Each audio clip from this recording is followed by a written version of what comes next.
हरिओम। हर हर महादेव। राजनीति का खेल आपको मैं समझाता हूं कि राजनीति किस तरीके से धर्म के साथ में और जाति के साथ में खेलती है। देखिए, इस देश में जब समानता का अधिकार था ना, उसको बड़ी खूबसूरती के साथ में 370 के लिए और आरक्षण के लिए बांट दिया गया। 10 साल के लिए आरक्षण लगाया था, अब वो भी इसलिए कि हट जाएगा, लेकिन हटाया नहीं, राजनीति उसमें खेलने शुरू कर दिया और खेलते रहे, आज हालात ये आ गए।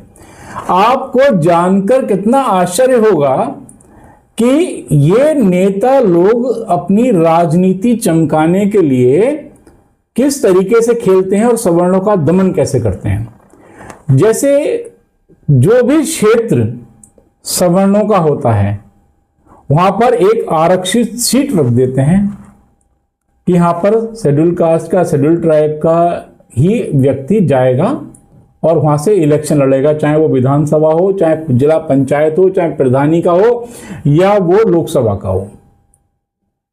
मेरे दिमाग में जहां तक आ रहा है, जहां मैं जा रहा हूं, एक एग्जांपल देने की कोशिश करता हूं। मिर्जापुर पूर्वी राज्य है हमारा,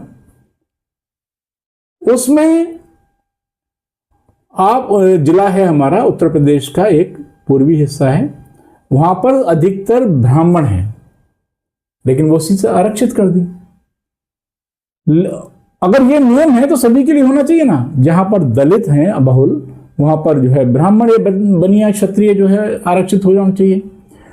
जहां पर मुसलमान हैं वहां पर हिंदू हो जाना चाहिए, लेकिन ये नहीं करती सरकार। जो मुस्लिम बहुल है वहां पर मुस्लिम ही कैंडिडेट खड़ा करती है। वहां पर आरक्षण करके देखे ना, एक टिकट नहीं मिला, एक वोट नहीं मिलेगा किसी भी पार्टी को। और जम्मू कश्मीर में करके देखे ना, आरक्षित सीट हिंदुओं के लिए नहीं होगी। ये कर ही नहीं सकती, कोई भी सरकार नहीं कर सकती। राजनीति में भी आरक्षित नेता इसीलिए आते हैं क्योंकि आपने सवर्णों की जगह पर उनको अपना प्रतिनिधित्व दे दिया, आपने खत्म कर दिए सवर्ण। और कुछ ही जगह जहां पर जनसंख्या उनकी बराबर से बहुत कम है और बहुत सारी जातियां रहती हैं, समुदाय रहते हैं, वहां पर आप छोड़ देते हैं।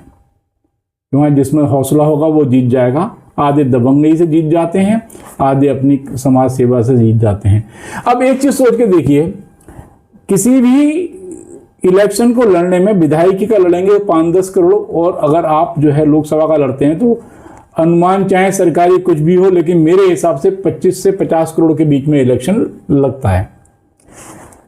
किसी विधायक की या लोकसभा के सदस्य की कितनी तनख्वाह होती है? 2.5 लाख, 3 लाख, 4 लाख, सब कुछ मिला के 5 लाख।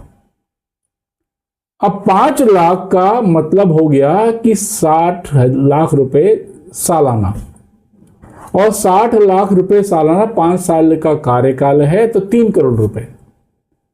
और उस पर यह कि इनको पेंशन भी मिल जाती है, जबकि पेंशन स्कीम सरकार ने सरकारी एम्प्लॉय के लिए खत्म करी हुई है, इनको मिल जाती है। अब चाहे एक दिन के लिए एमएलए एमपी या कुछ बने, अच्छा, अब इनके साथ में क्या है कि जब इनको 5 लाख रुपए ही तनख्वाह मिलनी है तो 50 करोड़ क्यों खर्च कर रहे हैं? इसका मतलब करप्शन है। समाज सेवा तो बिना इलेक्शन लड़े भी की जा सकती है। अब समाज सेवा बिना इलेक्शन के करेंगे तो जेब से जो लगाएंगे वो रिटर्न तो नहीं आएगा ना। अब सोच के देखिए कि इतनी मेहनत जो इलेक्शन में कर रहे हैं, क्या इतनी मेहनत किसी प्रतियोगी परीक्षा के लिए की गई? नहीं की गई। इस राजनीति में शिक्षा का स्तर, न्यूनतम शिक्षा का स्तर जब तक सरकार नहीं निश्चित करेगी तब तक तो सुधार होगा नहीं। और राजनीति में आरक्षण नेताओं का तो बंद कर देना चाहिए। जो कैपेबल कैंडिडेट है वही आएगा। देखिए देश कैसे नहीं सुधरता। इनके पास में इलेक्शन लड़ने के लिए जो पैसा है कहां से आता है? जैसे सरकार मंदिरों के पैसे अपने पास रख लेती है ना, वैसे ही सारी पार्टीज के पैसे आरबीआई में जमा करा दिए जाएं और इनको सिर्फ एक जगह के हिसाब से 5 लाख रुपए 10 लाख रुपए जो है इलेक्शन लड़ने के लिए दिया जाए, जो भी मिनिमम है 20-25 जो भी इनका है।